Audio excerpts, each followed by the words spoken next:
पलक झपकते क्या से क्या हो जाए कुछ कहा नहीं जा सकता। जी हां, म्यांमार में दहशत के साए में है जिंदगी। 35 लाख लोग बेघर हो चुके हैं। शिविरों में शरण लेने को अब लोग मजबूर हैं। नमस्कार, आप देख रहे हैं न्यूज़ 18 राजस्थान का डिजिटल प्लेटफॉर्म और मैं हूं आपके साथ श्रुति श्रीवास्तव।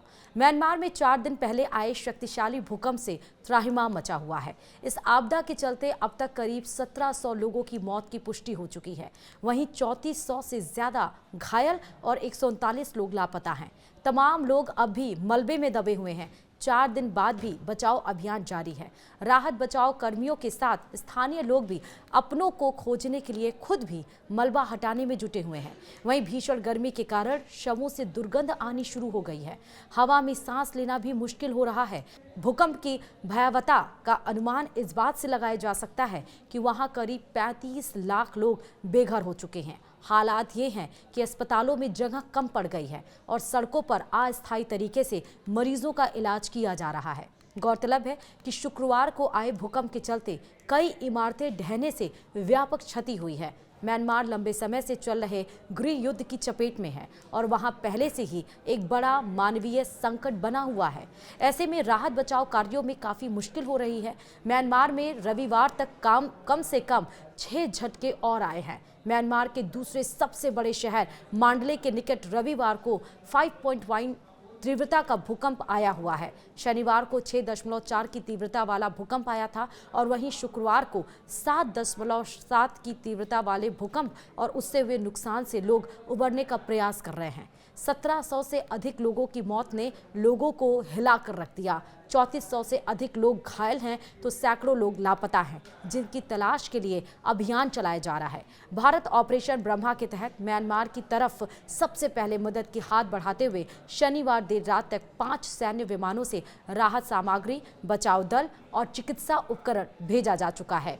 नेपिता अंतर्राष्ट्रीय हवाई अड्डे पर महत्वपूर्ण आपूर्ति और उपकरणों को उतारने के बाद भारतीय टीम वहां से 45 मिनट की दूरी पर एक बंदरगाह क्षेत्र में स्थानांतरित हो गई है। अभियान का विस्तार बीते रविवार की सुबह से शुरू हुआ, जब एक अधिकारी और एक जूनियर कमीशन अधिकारी का टोही दल को वर्तमान बेस से 160 मील उत्तर मांडले पहुंचा। मांडले भारत के राहत अभियान का केंद्र होगा। वहां तक पहुंचने के लिए मुख्यतः हवाई मार्ग का इस्तेमाल किया जा रहा है, लेकिन ऑपरेशन थिएटर यानी ओटी की स्थापना के लिए सड़क मार्ग के उपयोग पर भी विचार किया जा रहा है। म्यांमार के दूसरे सबसे बड़े शहर मांडले में इतनी जाने गई हैं कि हवा तक प्रदूषित हो गई है।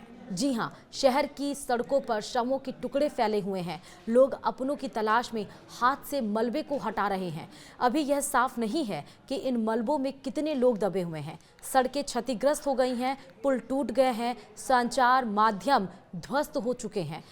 इसके कारण राहत कार्य प्रभावित हो रहा है। म्यांमार में 35 लाख लोग बेघर हो गए हैं। सिर्फ मांडले में ही 15 लाख से अधिक लोग शिविरों में रात गुजार रहे हैं।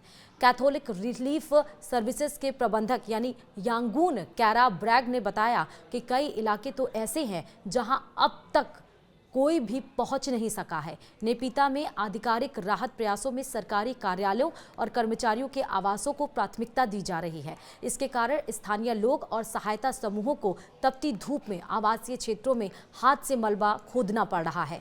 पड़ोसी चीन से भेजी गई एक टीम ने एक बुजुर्ग व्यक्ति को बचा लिया है। वह नेपिता अस्पताल के मलबे में लगभग 40 घंटे से फंसे हुए थे। सिंगापुर और थाईलैंड से भी यहां बचाव टीमें भेजी गई हैं जो अभियान में जुटी हुई हैं। थाईलैंड की राजधानी बैंकॉक में भूकंप के कारण 30 मंजिला निर्माणाधीन इमारत के ढहने के बाद रविवार को भी खोज और बचाव अभियान जारी है। 18 लोगों के शव बरामद हो चुके हैं, जबकि 100 से ज्यादा लोगों के फंसे होने की आशंका है। और इस बीच इजराइल ने थाईलैंड में बचाव टीम को भेजा है, जिसमें 21 विशेषज्ञ शामिल हैं। तो ऐसी तबाही लेकर म्यांमार में ये भूकंप आया है। शुक्रिया।